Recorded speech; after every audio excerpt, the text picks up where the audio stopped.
Maganda, di po ba? Magandang araw mga kabugis. Ako muli si Lito at welcome kayo sa aking channel, Yaris Garden. Matagal po ako hindi nakapag-video kasi may inaasikaso lang tayo. Pipilitin ko makapag-video sa inyo na palagi. Kasi may pinapagawa lang tayo. Ang share ko naman po sa inyo ngayon, kung paano natin mapapabulaklak agad-agad yung mga bulaklak, yung mga bougainvillea natin. Shoutout mo pala sa inyong lahat na gusto kong taga-panood na mahihilig sa mga ganitong content na mga bougainvillea. Nagaya po dito, mapansin natin na marami tayong mga bougainvillea ngayon na ganito sa panahon natin ngayon. Pero kaya natin yan na pabulaklakin agad-agad. Sa pamamaraan lang. Hindi po ba pinapakita ko sa inyo ito yung yung mga matagal na puno-puno ng bulaklak. Ito yung tricolor na napakasipag mamulaklak. Ganito lang po ating gagawin. Nakita nyo, nalalaglag na yung mga bulaklak niya. Kasi mainit yung panahon, biglang uulan. Madali siyang maluma yung mga bulaklak. Para siyang Pero ito, pagka bagong bulaklak, hindi agad-agad na kagaya dito, press. Di po ba? Kaya papapaguhin natin yung pamumulaklak niyan. Dapat lang tanggalin natin muna itong mga bulaklak.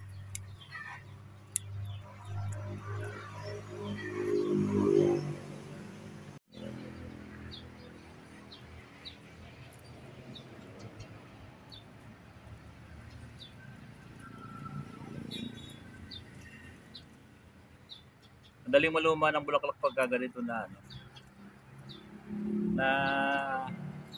uulan pagka init ng mainit na mainit pagka uulan. Madali siyang kaya dapat laging fresh yung mga bulaklak natin. Magagawa natin ang paraan ng papabulaklak ng bago. Mapakadali lang. Kaya lang, hindi siya mamumulaklak ng bago na sabay-sabay kung hindi natin tatanggalin ito mga luma.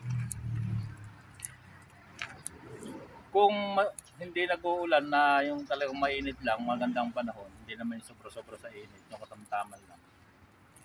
Ito, maganda pa sana. Pero napipilis nga siya na malanta kung uulan, iinit, uulan, iinit. Bago-bago ng timpla ng panahon, di ba? Pero kung yung bago yung bulaklak, siyempre magandang tingnan, di ba? Kaya ito, papapaguhin natin. Agad-agad, mabilis lang. Ito, pwede nyo gawin to sa inyo. Alam ko yung mga mahihilig sa bougainvillea, marami kayong mga ganito na lumang mga bulaklak. Hindi siya mamulaklak ng bago kasi umaagaw pa ito sa sa pagkain. Tanggalin muna natin ito. Mismo yung bulaklak lang tatanggalin natin.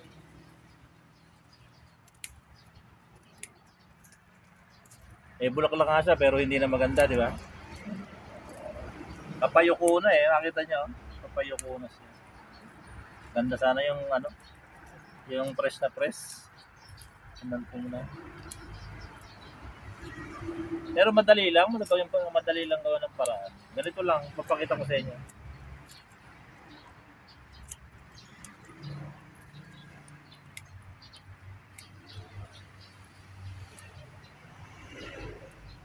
Kasi pagka hindi natin tinanggal ito, sabi ko nga, hindi siya magsasabay-sabay na mamulaklak ng bago. Kasi yung mga sanga niya, meron pa. Kaya maganda kung tanggalin na natin. Unahan na natin.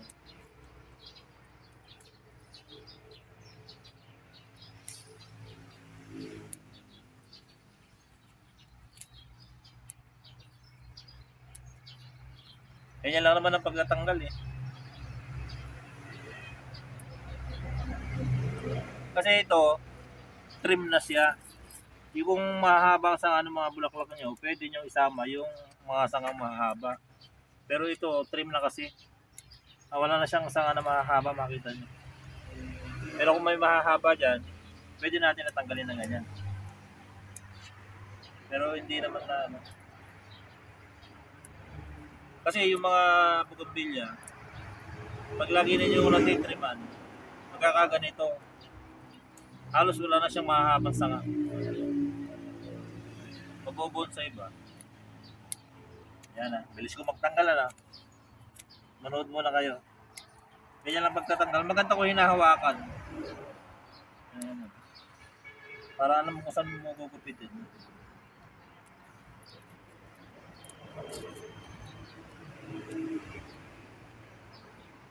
Bilis lang. Dami natin natanggal.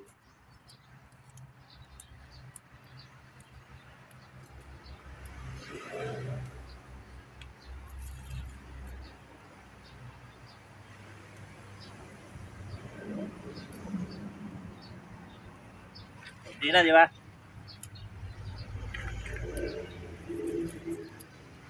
Maganda pa sana to, kaya lang yung panahon natin maganda. Pa iba-iba. Linisan muna natin puno. Wala yung bulaklak dito na nalaglag.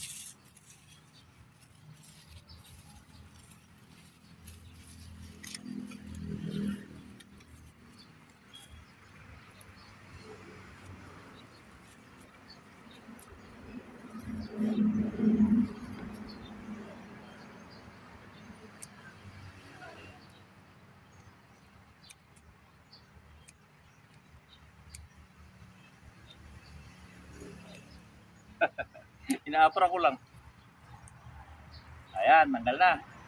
Kunti na lang yung natitira. Isa-isa na lang.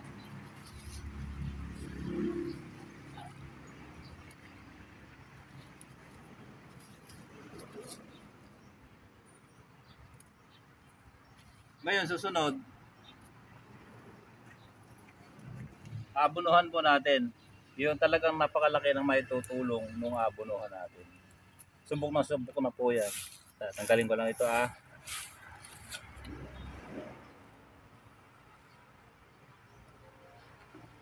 lulusawin po natin sa tubig. Uli, yung mga nakapanood dati, maaring alam nyo na, pero yung mga marami pa naman na hindi nakakaalam, lalo yung mga baguhan na nanonood sa channel ko, sa mga video ko, ganito lang po, pagpapulaklak agad-agad. Kasi kung hindi natin gagawin ito, matatagalan talaga bago mamulakos na ng bago. Lalagyan po natin ng ito po yung triple 14. Mabibili lang ito, napakaraming mabibili sa mga agricultural supply. Yung mga binibili ng mga magsasaka. Pampabunga ng yung mga halaman, paparami ng bunga, papalaki ng bunga. Pagkara sa mga namumulaklak lang, ang kailangan natin bulaklak lang. Bulaklak naman po ang kuha sa kanila. Pag tataka lang po tayo ng punong-puno na ganyan. Ito po yung triple 14, brown. Pero may puti din po nito na granules siya, bilog-bilog. Kagilang mo natin dyan sa kutsara. Lulusawin po natin ito sa tubig para mabilis ang talab.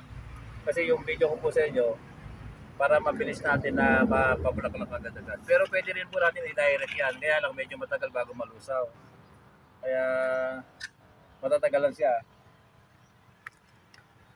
Lalagyan po natin ngayon ng tubig.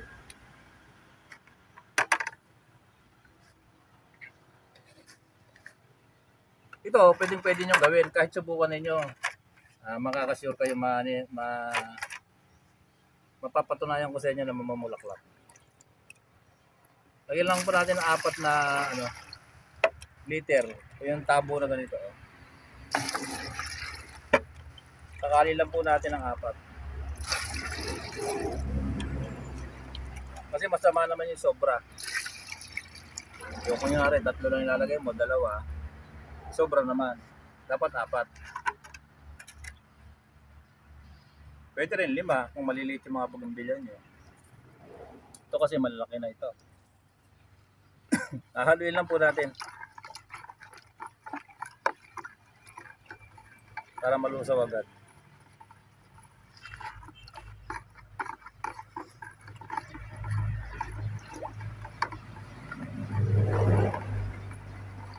Hintayin lang po natin na malusaw. Medyo matagal-tagal din ng konti malusaw. Kung tayo na malusaw ito, pakita ko po sa inyo yung nilagyan natin dati. Yung nilagyan ko ng ganito. Para po kayo sandali doon. Sa inyo itong bridal white ko. Ito po yung nilagyan natin ng isang video ko nung nakaraan na naghalo din tayo. Ito yung resulta niya. Nakita nyo na ito. Pag napanood nyo sa video, walang kabulak-bulaklak ito kasi mahaba ang sanga nito. Kasi nga malakas ang hangin. May lumalakas ang hangin ngayong Mayo. Pinagpuputulan ko. Pagkaraan, nilagyan natin na abono na ganun. Hinalo natin. Nakita nyo ang ganda. Oh. Kompleto na siya. Oh. Ang daming bulaklak. Oh. Press na press, di ba? Magkakaganito po yun. Papakita ko sa inyo mamaya kung paano yung paglalagay natin. Nakita nyo, ngayon pa lang. Ngayon, mga ilang araw pa ito. Kasi marami pa yung madiliit na bulaklak niya. Mapupuno talaga ng gusto.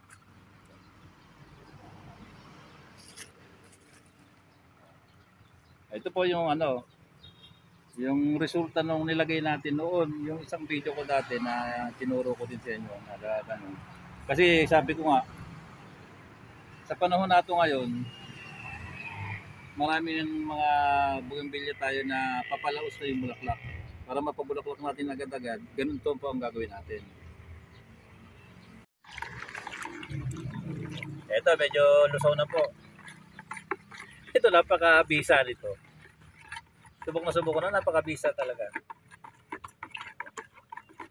Basta yung triple coat, hinalo mo na ganyan. Yung 20 days, mag-umpisa na siya mamulaklak. Yung 30 days, talaga marami na siya bulaklak. Halos full bloom na. Lalagyan lang po natin na isang punong-puno na, na ganito. Yung ganito kalaking pot, nakita nyo itong pot na ganito. Isa lang po.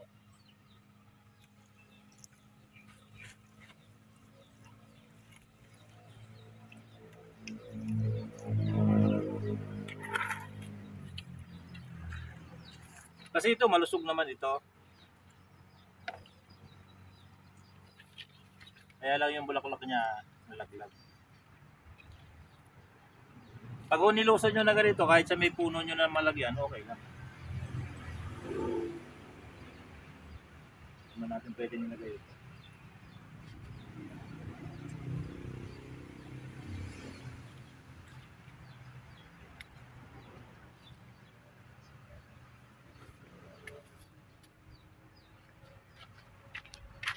Lalagyan na rin po natin ito kasi naglaglag na rin ng bulaklak itong aking ano pangalan nito?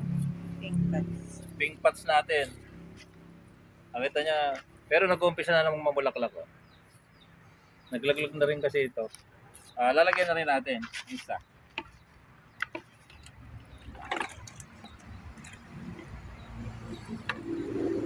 Yan lang po paglalagay. Oh, 1 litro. Ito, 4 po ang malalagyan ito.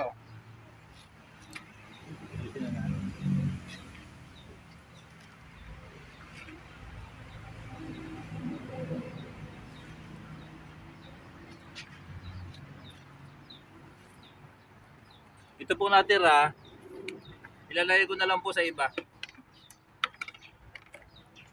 O ganun lang po ang gagawin natin. Makakassure kayo na mamumulaklak agad-agad yung mga bougainvillea ninyo. Dapat nakalin natin yung mga dating bulaklak na mga natitira para magkasabay-sabay yung pamumulaklak. Hanggang dito na lang at maraming salamat sa patuloy na panonood nyo ng mga video ko. Yung mga datihan, maraming salamat sa inyo. Yung mga baguhan naman, pag nagustuhan yung video kong ito, please like, share, at subscribe. Pakihit yung notification bell para mag-update kayo sa mga susunod ko pang video. Okay.